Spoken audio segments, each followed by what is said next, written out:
So I want to welcome back up the first speaker in our humorous speech contest, Mr. Michael Martin.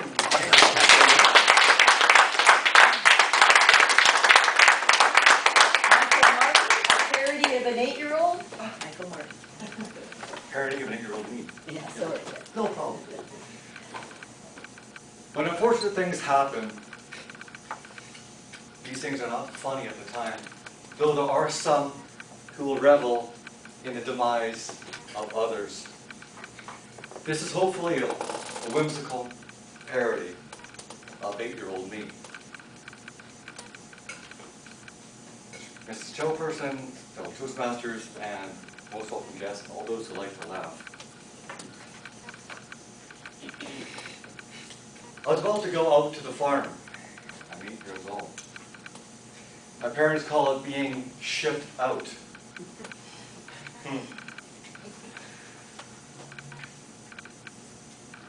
They put me on the plane.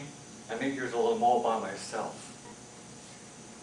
At 8 years old, I have the stewardess in the palm of my hand. So sweet were these cheeks that I spent the majority of the time in the cockpit of the airplane in the co-pilot's chair. Those were the days. But this, by far, was not going to be the memory that I would remember most on this fateful trip.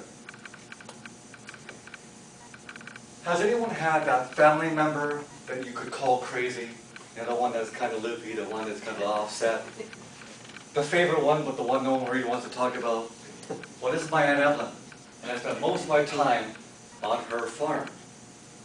Great farm.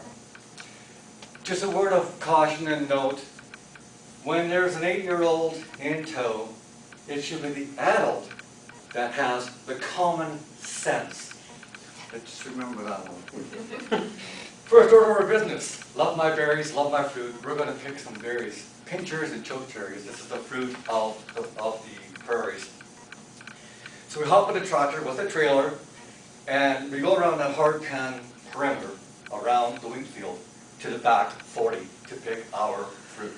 It was bountiful, bountiful. We picked like 20 pounds in 15 minutes.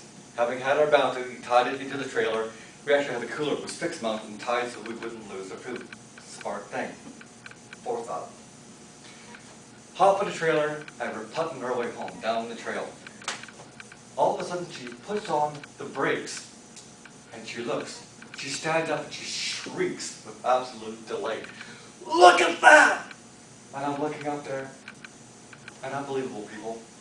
Here's this beehive, unlike anything I have ever seen since, or even then. Meter tall, 3/4 of a meter diameter. The horn that mounted it to the tree had to be at least 2 inches thick. It was a massive piece of work. One would have thought, common sense says, leave it alone. It's wonderful. It's a delight. It is, thank you for showing me this. No. No, are you kidding? She picks up this stick. And she decides she's going to play pinata. Joy. With all her might, she heaves this stick, and it pierces this hive right in the center. And I'm going, oh.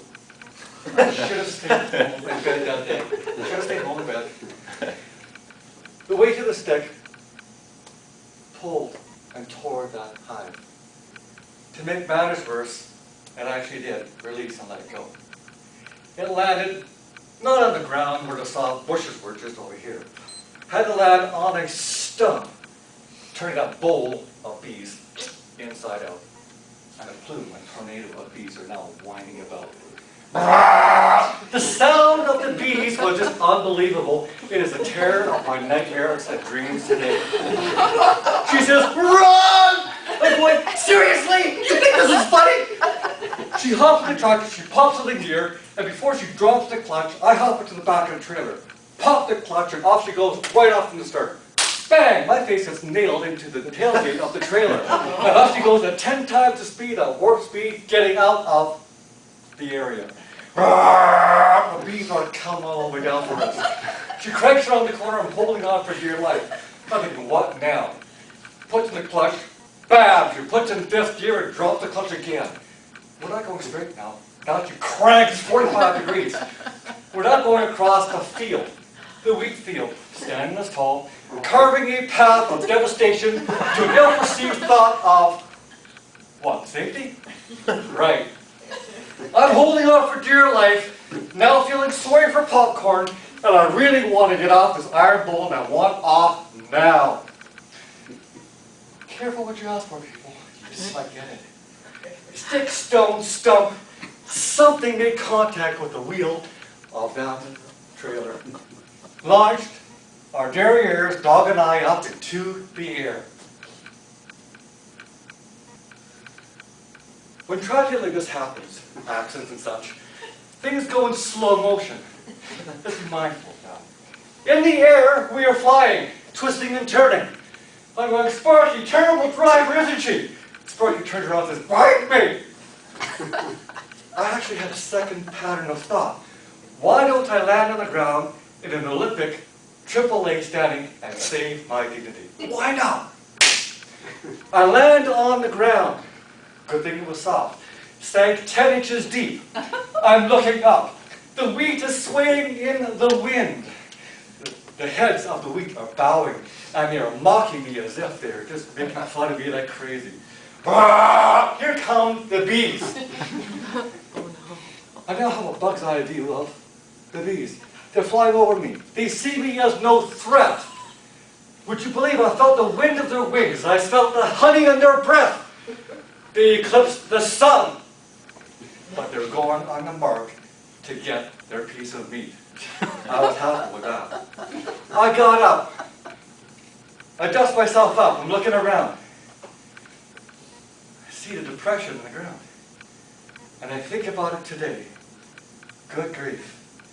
I think it's today. I made more of an impression on the farm than the farm did on me.